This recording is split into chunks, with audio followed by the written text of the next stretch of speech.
അങ്ങനെ ഒരു മാസം കംപ്ലീറ്റ് ആയപ്പോഴേക്കും നമ്മുടെ ശരീരത്തിന് വന്ന മാറ്റങ്ങളാണിത്.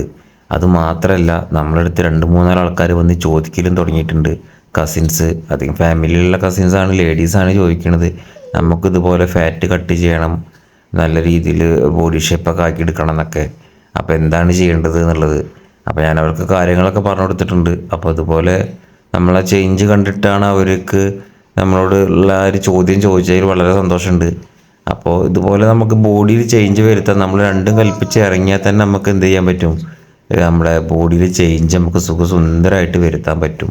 അപ്പോൾ അതിന് മെയിനായിട്ട് വേണ്ട സംഭവം എന്താ വെച്ചാൽ, നമ്മൾ ഫസ്റ്റിൽ ചെയ്യുമ്പോൾ തന്നെ നമുക്ക് ഒരാഴ്ച അല്ലെങ്കിൽ 2 ആഴ്ചയൊക്കെ അതിൻ്റെ ഒരു ബുദ്ധിമുട്ടുണ്ടാവും.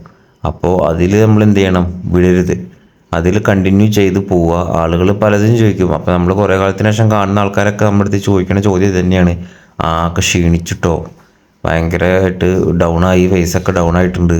അപ്പോൾ അതൊന്നും നമ്മൾ എന്ത് ചെയ്യും, നമ്മുടെ ഒരു ലെവലിലേക്ക് നമ്മൾ എത്തണമെന്നുണ്ടെങ്കിൽ ഇങ്ങനത്തെ കുറേ നമ്മൾ സഹിക്കേണ്ടി വരും.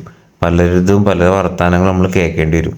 അപ്പം തന്നെ നമുക്ക് മാറ്റം വരുള്ളൂ. അല്ലാതെ അവർ കേട്ടിട്ട് അയ്യോ അങ്ങനെ ക്ഷീണിച്ച് വന്നല്ലോ, ക്ഷീണം വന്നല്ലോ എന്ന് പറഞ്ഞിട്ട് നമ്മൾ തളരരുത്.